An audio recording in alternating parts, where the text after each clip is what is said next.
दोस्तों, आज की कहानी सिर्फ एक शादी की नहीं, एक बेटी के टूटे सपनों, एक पिता के अधूरे वादे और किस्मत के उस खेल की है जिसे कहते हैं कन्यादान। वीडियो को अंत तक जरूर देखना, दिल छू जाएगा। शाम का वक्त था। सूरज डूब रहा था और मंडप में शहनाई बज रही थी। चारों तरफ रोशनी, फूलों की खुशबू और हंसी की आवाजें गूंज रही थीं। पर उस सारी रौनक के बीच एक चेहरा था, आर्या का। लाल जोड़े में सजी सोने की भारी ज्वेलरी पहने वो बाहर से दुल्हन थी, पर अंदर से टूटी हुई बेटी। उसकी आंखें झुकी हुई थीं जैसे किसी के सवाल से बच रही हों। पंडित मंत्र पढ़ रहा था, पिता की आंखों में आंसू थे। पिता रघुवीर सिंह, जिन्होंने पूरी जिंदगी सिर्फ एक सपना देखा था, मेरी बेटी की शादी सबसे अच्छे घर में हो। लेकिन आर्या का दिल कहीं और था। उसका मन राहुल में बसा था, वो लड़का जो उसकी कॉलेज की पहचान, उसका पहला प्यार और उसकी उम्मीद था। पर समाज के डर, रिश्तेदारों की बातों और पिता के अहंकार ने उसकी मोहब्बत को जिद और उसके प्यार को गलती बना दिया। बेटी, आज तू हमारी इज्जत संभाल रही है, ये कहते वक्त पिता की आंखें भर आईं और आर्या का दिल चुपचाप टूट गया। फेरे शुरू हुए। हर फेरे के साथ उसका अतीत पीछे छूटता गया। राहुल की यादें, उसकी मुस्कान, उसके वादे, सब राख हो गए उस अग्नि के चारों ओर। शादी के बाद जब सब लोग चले गए, आर्या अपने कमरे में अकेली बैठी थी, सज धज कर भी जैसे आत्मा नंगी हो चुकी थी। उसने शीशे में देखा। क्या यही है कन्यादान, जहां बेटी की खुशी दान में दे दी जाती है? तभी बाहर से आवाज आई, आर्या, तुम्हारे पापा तुम्हें बुला रहे हैं। वो बाहर आई तो देखा, रघुवीर सिंह गिर चुके थे। दिल का दौरा, और उनके होंठों पर बस एक अधूरा शब्द था, खुश रहना बेटा। आर्या के पैरों तले जमीन खिसक गई। उसी मंडप के पास जहां उसने पिता का सपना पूरा किया था, वहीं उसने अपना सबसे बड़ा सहारा खो दिया। दोस्तों, ये थी कहानी कन्यादान का पहला भाग। कहानी कैसी लगी कमेंट में जरूर बताना। ऐसी ही दिल को छू जाने वाली कहानियां देखने के लिए लाइक करो, शेयर करो और चैनल को सब्सक्राइब जरूर करो। अगला भाग आपके दिल तक जरूर पहुंचेगा। हार्ट। दोस्तों, जहां पहले भाग में आर्या ने अपने पिता का सपना पूरा किया, वहीं आज का भाग दिखाएगा कि उस सपने की कीमत उसने कैसे चुकाई। कहानी दिल को छू जाएगी। वीडियो को अंत तक जरूर देखना। शादी को अब 3 महीने हो चुके थे। घर बड़ा था, लेकिन दिलों में अपनापन नहीं था। हर कोना सोने की तरह चमकता था, पर आर्या की आंखों में हमेशा एक खालीपन झलकता था। उसका पति विवेक, जो बाहर से सधा हुआ, शांत और समझदार लगता था, असल में बहुत ठंडा इंसान था। उसके लिए शादी सिर्फ एक रिश्ता नहीं, बल्कि एक जिम्मेदारी थी। वो ना आर्या की बात सुनता, ना उसकी आंखों का दर्द समझता। ससुराल में हर दिन आर्या को किसी न किसी ताने का सामना करना पड़ता। इतने गहने लाकर भी तुम्हारे घरवालों ने क्या दिखाया? तुम्हारे पापा ने तो बेटी का कर्ज दे दिया हमें। हर बार जब कोई पापा शब्द कहता, आर्या का दिल चाकू की तरह कट जाता, क्योंकि वो अब इस दुनिया में नहीं थे। वो रात याद थी जब सब सो चुके थे। आर्या अपने कमरे के कोने में बैठी थी, हाथ में पिता की पुरानी घड़ी, जो उन्होंने कन्यादान से पहले दी थी। वो फूट फूट कर रोई, पापा, आपने कहा था मैं खुश रहूंगी, पर मैं तो हर दिन मर रही हूं। अगली सुबह आर्या ने तय किया, वो अब सहन नहीं करेगी। वो घर में सबके सामने बोली, अगर बहू को इज्जत नहीं मिलती तो सोने का घर भी जेल बन जाता है। सास ने गुस्से से कहा, तुम अपने बाप की तरह जिद्दी हो। आर्या ने जवाब दिया, हाँ, वही जिद है जो मुझे अब जीने की हिम्मत देती है।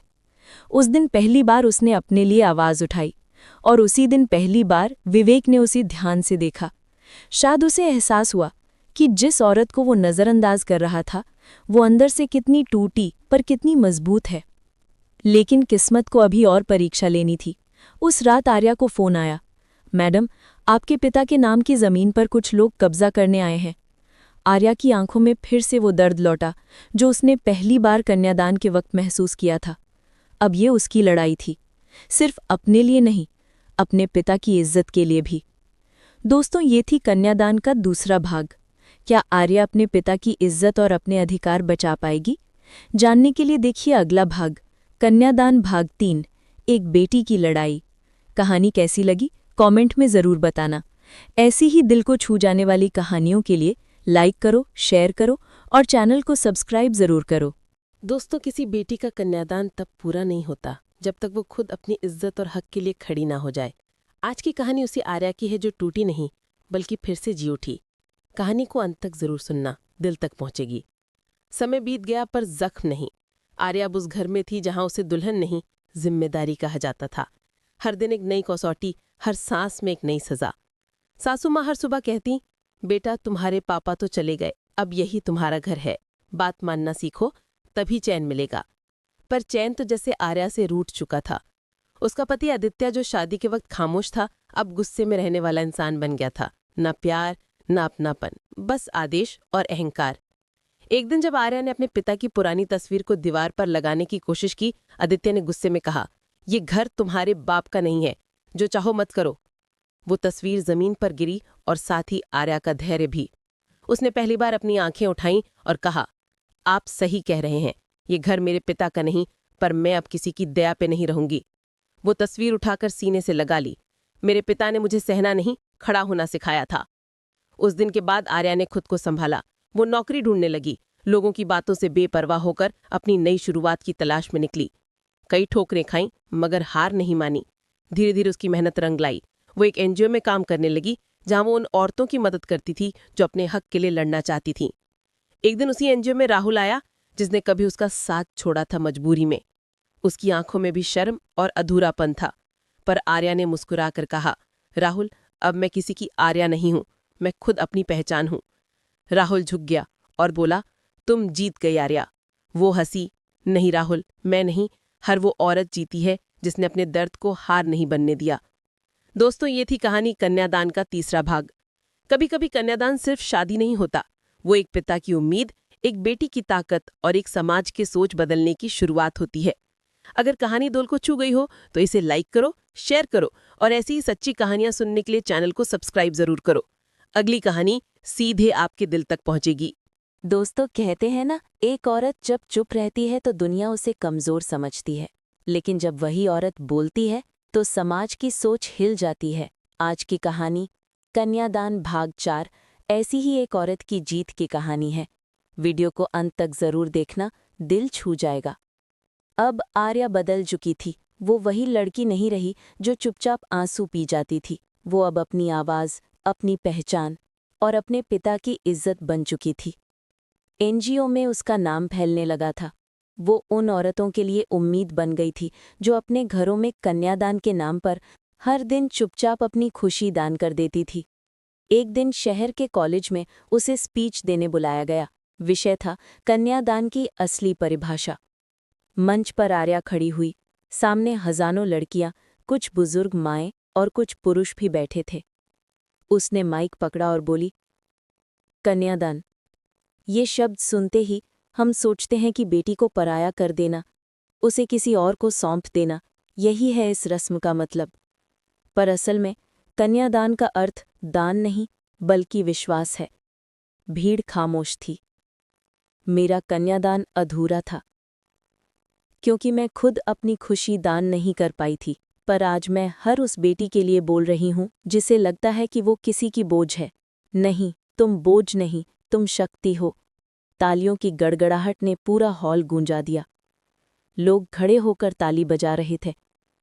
आर्या ने आसमान की ओर देखा और बोली, पापा, आज आपका कन्यादान पूरा हुआ। दोस्तों, यही थी कहानी कन्यादान का चौथा और आखिरी भाग। कभी किसी बेटी को ये मत कहना कि वो पराई है, क्योंकि जब वो खड़ी होती है तो समाज झुक जाता है।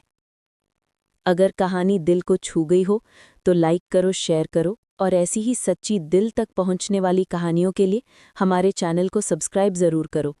अगली कहानी सीधे आपके दिल तक पहुंचेगी।